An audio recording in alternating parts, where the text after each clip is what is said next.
Bonjour, ici Ludovic Bréant, je suis entrepreneur et investisseur immobilier. Dans cette vidéo, je vais vous présenter les 3 piliers fondamentaux de l'ADN de l'entreprise. Dans la centaine d'entreprises que j'ai créées ou repris, à chaque fois que je travaillais avec un conseil extérieur, je travaillais sur l'ADN de l'entreprise que j'allais créer ou reprendre.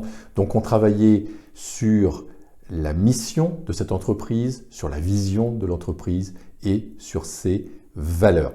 Alors c'était fondamental parce que cette mission, cette vision en fait va influencer la stratégie de l'entreprise, va influencer toutes les décisions de l'entreprise.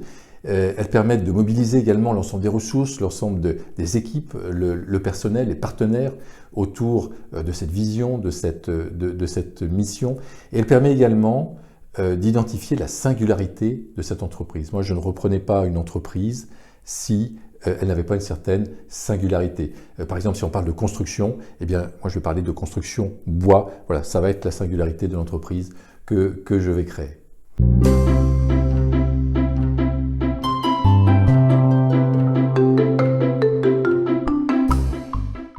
Alors, le premier pilier, c'est la mission.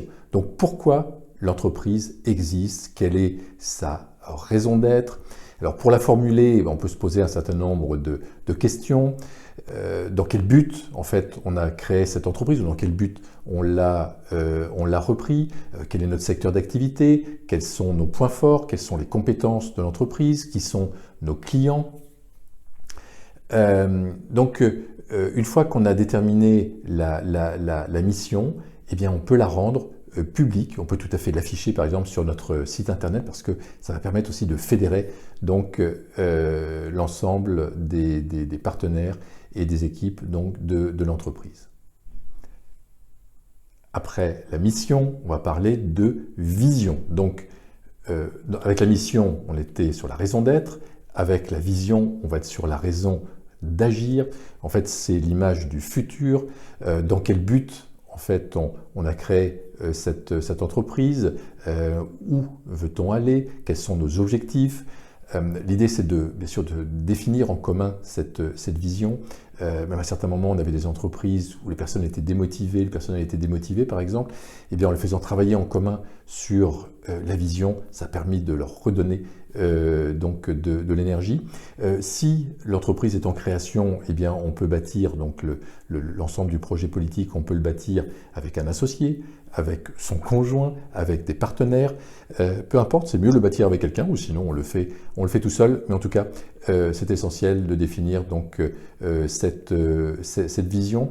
La vision, elle doit projeter une image attrayante de l'avenir, une image positive de l'avenir, parce qu'elle va inciter à passer à l'action. Donc elle va préciser la direction, un sens également à ce qu'on va mettre en place. Et elle va présenter également un défi donc à relever. Donc posons-nous la question de ce que nous voulons pour notre entreprise au terme de 10 ans, 15 ans, 5 ans, 3 ans, donc le but à plus long terme et des objectifs également donc à plus court terme. Troisième pilier, il s'agit des valeurs. Donc là, on va parler de raison d'être.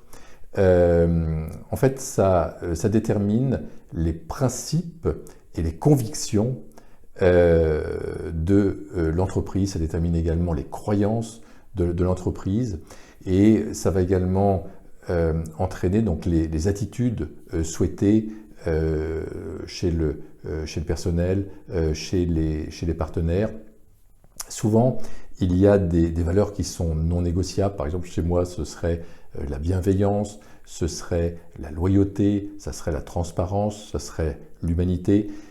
Si les personnes ne respectent pas ces valeurs, donc c'est impossible qu'on travaille avec eux, que ce soit un partenaire, que ce soit même un client ou que ce soit donc un salarié. Donc tout ça nous aide à prendre des décisions donc beaucoup plus rapidement. Ça nous aide également à obtenir une cohésion d'équipe.